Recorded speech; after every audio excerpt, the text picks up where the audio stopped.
こんにちは、コンテンポラリーアーティストの金井総一郎です。今回は今後日本で現代アートは広まるのかというテーマでちょっとお話ししていきたいなというふうに思います。最近ですね、現代アートのニュースとか現代アートの展示会とかっていう CM とか結構現代アートっていうのが身近になってきてるように感じます。最近だとカズレーサーさんがアベマ TV でしくじり先生で現代アートについてすごい言ってて、すごく内容がわかりやすくて、芸人さんであったりとか芸能人とかっていうのの戦術みたいな、どうやって芸能界で目立っていくかみたいなところをアート的な観点で見ていて、それがすごい面白いなっていう風に感じました。そのように現代アートっていう言葉が結構聞くようになったのではないかなという風に思います。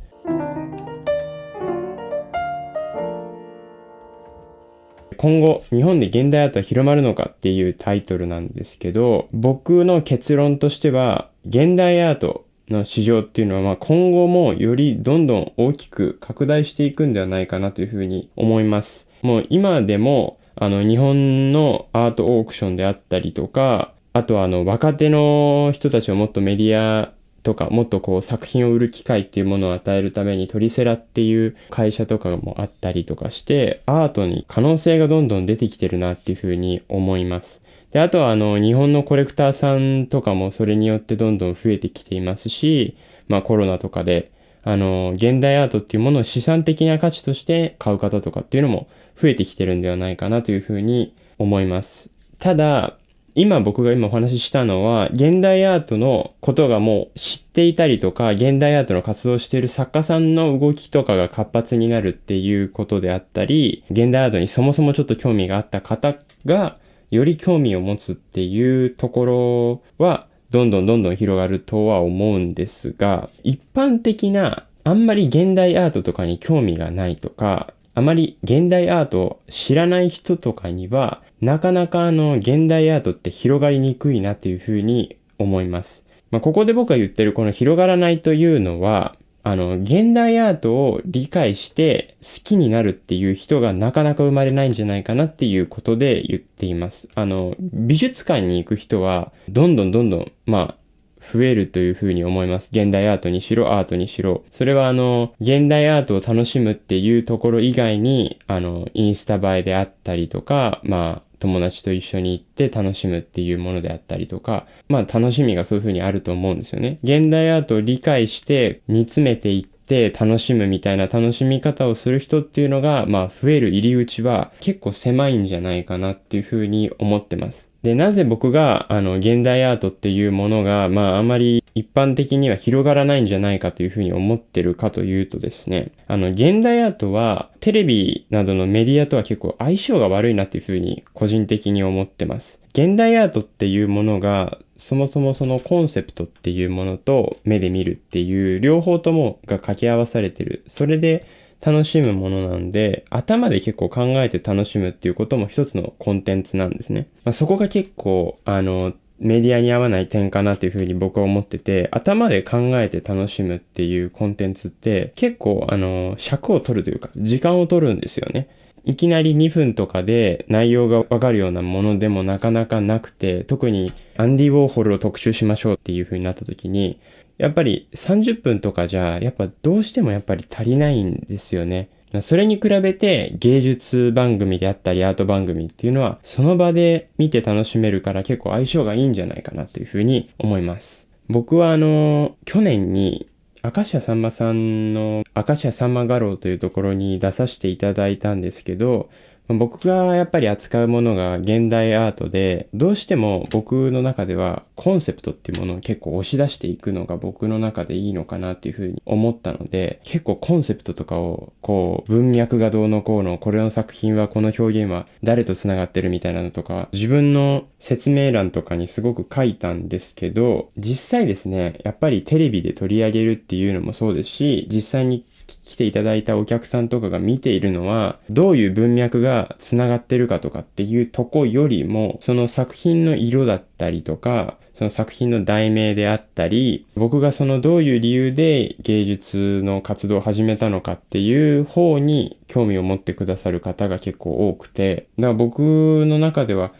文脈っていうものをやっぱり知ってもらうのって最初にこう出してもわからないんだなっていうのはそこで結構学びました。あとアート関連で言うと、プレバトという番組でバナナアートを俳優さんとか芸人さんとかが結構作ってて、めちゃくちゃクオリティ高いんですよね。バナナアートっていうのはそもそもどういうのかっていうと、バナナアートっていうのはバナナにこう穴をこう開けて、で、それがちょっとこう、なんていうんですか。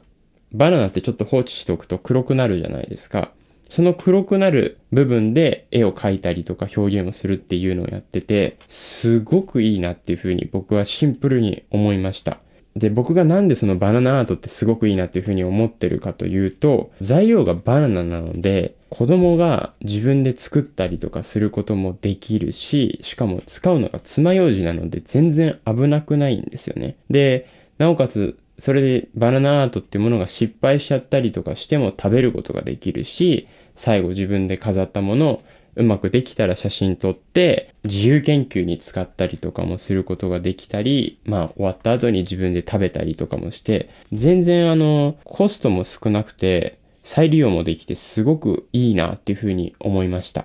逆にその現代アートがテーマのテレビがやっていたら、どうしてもコンセプトとかっていうのがブラブラ作家が喋るようなコンテンツになってしまうとなかなか面白くないんですよね。だから僕も現代アート大好きなんで、絶対に見ると思うんですけど、録画すると思うんですよね。現代アートの番組がやってたら。僕がその録画する理由としては、やっぱりその作家さんとかその作品がどういう意味を持ってるかっていうのを一回で多分理解できないっていうふうに思ってるからです。このモチベーションで結構録画すると、見るのにやっぱり心構えが必要になると思うんですよ。こう勉強系の YouTube とかもそうですし、勉強系のテレビとかでもそうなんですけど、やっぱり見るのにずしっと構えないといけないっていう感じがして、知識を得るために見るっていうジャンルに多分入っちゃうと思うんですよね。現代アートってなると。アートってなると、歴史とか関係なくそこに現れたものが美しいとか芸術的だっていうところで楽しめるので、ちょっとやっぱり現代アートとアートっていうところにコンセプトっていうのがあるかないかでなかなか楽しみ方とかっていうのが変化するのではないかなっていうふうに思います。なので、現代アートっていうものを一般層に広めるには、作品の外見で何かしらのインパクトであったり、快楽っていうものを与える必要があるのではないかなというふうに思います。具体的にインパクトとはどういうことかというと、作品の技術であったり、美しさであったり、くだらなさであったり、可愛いっていう、そういう印象をいかに現代アートの外見で与えることができるのかっていうことが大事なのかなというふうに思います。その条件っていうものをクリアすることができれば、エンターテインメントという形に変化することができるのではないかなというふうに思います。で、それによってテレビでやっぱり戦うことができて、いろんな人たちに認知されていくんではないのかなというふうに思います。僕は今テレビ向けで作品の外見にインパクトを与えるとか、どうやって作品っていうものをどんどん世の中に広めるかとかっていう風に、網膜的絵画だなとかっていう風に僕の頭で浮かんできたりとか、商品だなっていうような意見とかっていうのもすごく頭の中にすごくあるんですけど、やっぱり現代アートを広めたりとかするのは時代に合わせてどんどん違う方法とか手法をどんどん考えていくっていうのが大事なのかなっていうふうに思います。いつまでもその昔のルールっていうものをずっと重んじるのもいいと思うんですけども、やっぱり変化がどんどん変化して大事な部分は守るっていう形が僕の中ではいいのではないかなっていうふうに思います。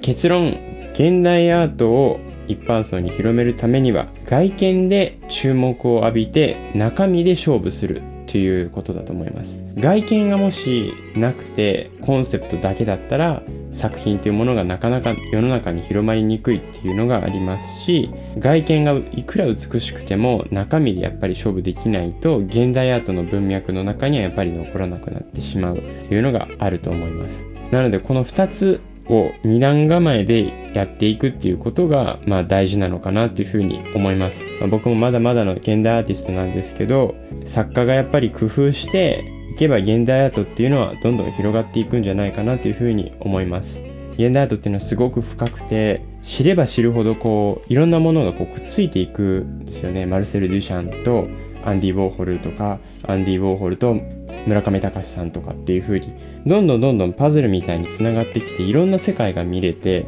いろんな観点からこう物事を見ることができるので、現代アートっていうものに興味を持ってくださる方が一人でも多く増えていったらいいなっていう風に思います。次回も現代アートについて少しお話ししていきたいなという風に思います。最後までご視聴いただきありがとうございました。それでは失礼します。